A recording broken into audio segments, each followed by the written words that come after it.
মঙ্গলবার রাত প্রায় 11টা। এমন সময় ঢাকা এয়ারপোর্টে দেখা মিলল বাংলাদেশের ফাস্ট বোলার নাহিদ রানার। দিন কয়েক আগেই বিবাহ বন্ধনে আবদ্ধ হয়েছেন তিনি। এবার তার গন্তব্য অস্ট্রেলিয়াতে। মঙ্গলবার রাতেই রওনা হচ্ছেন সেখানে। 31 জুলাই দিবাগত রাতে বাংলাদেশ ক্রিকেট দল অস্ট্রেলিয়াতেই যাচ্ছে 2 ম্যাচের টেস্ট সিরিজ খেলার জন্য।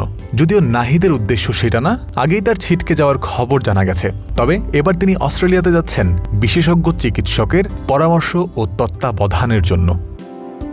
5+ স্টার রেটিং প্রাপ্ত দেশের সর্বোচ্চ বিদ্যুৎ সাশ্রয়ী ওয়ালটন এসি। স্মার্ট কমফোর্ট এখন নেক্সট লেভেলে। নাহিদ রানা অবশ্য একা যাচ্ছেন না। তাসকিনের গল্পটাও ওই একই রকম। টাইগার পেস ব্যাটারির 2 সদস্য একসাথেই ধরছেন অস্ট্রেলিয়া বিমান। অস্ট্রেলিয়া বিপক্ষে 2 ম্যাচের টেস্ট সিরিজের জন্য যে স্কোয়াড দিয়েছে বাংলাদেশ ক্রিকেট বোর্ড, তার অন্যতম গুরুত্বপূর্ণ সদস্য তাসকিন। তবে পুরো দলের সাথে নয়, তার কয়েকদিন আগেভাগেই তাসকিন রওনা হচ্ছেন তাসমান সাগরের পাড়ের দেশটাতে। কোনো ব্যতিক্রম নয় নাহিদ রানার মতো তাসকিনেরও ওই একই উদ্দেশ্য। সেখানে গিয়ে হবেন বিশেষজ্ঞ চিকিৎসকের শরণাপন্ন। আর তারপরেই তাসকিন নেমে পড়বেন অস্ট্রেলিয়া বিপক্ষে টেস্ট সিরিজ খেলার জন্য। নাহিদ রানা যখন গাড়ি থেকে নেমেছেন তখন তাকে দেখে সেখানে উপস্থিত বেশ কিছু ক্রিকেট অনুরাগী তাকে ঘিরে ধরেছেন সেলফি তোলার আশায়। সে কাজটা হয়েছে নির্বিঘ্নেই। যদিও ইনজুরির দিক থেকে তার ক্যারিয়ারের গ্রাফটা খুব একটা নির্বিঘ্ন নয়। একেবারে শুরু থেকেই 2 পায়ের শিন বোনের সমস্যায় তিনি ভুগছেন। সেই চোট সারাতেই রানা অস্ট্রেলিয়াতে যাচ্ছেন। অন্যদিকে তাসকিন আহমেদের যাওয়ার কারণটা হলো তার পায়ের অ্যাঙ্কেলের সমস্যা। প্রায়শই গোড়ালির চোটে পড়া তাসকিনকে পর্যবেক্ষণের জন্যই পাঠানো হচ্ছে অস্ট্রেলিয়াতে।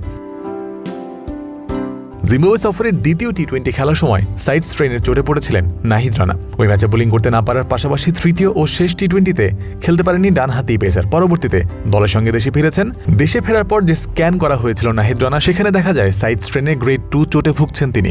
যদিও এই সমস্যার কারণে নয়, বরং ক্যারিয়ারের শুরু থেকে ভুগতে থাকা শিনবোনের সমস্যার জন্যই বিশেষজ্ঞের পরামর্শ নিতে যাচ্ছেন তিনি। ক্রিকবাসকে বিষয়টি নিশ্চিত করেছেন বিসিবির এক কর্মকর্তা। প্রসঙ্গত উল্লেখ্য, শুধু নাহিদ বা তাসকিন নয়, অস্ট্রেলিয়ায় গিয়ে বিশেষজ্ঞ চিকিৎসকের পরামর্শ নেবেন বাংলাদেশের টেস্ট অধিনায়ক নাজমুল হোসেন শান্ত। খোঁজ নিয়ে জানা গেছে টাইগার ক্যাপ্টেনের হাঁটুর সমস্যা রয়েছে। বিষয়টি তাকে খুব একটা না ভোগালেও এ বিষয়ে কোনো ঝুঁকি নিতে চায় না বাংলাদেশ ক্রিকেট বোর্ড। জয়ন্ত বিন্দু, ক্রিক ফ্রেন্সি।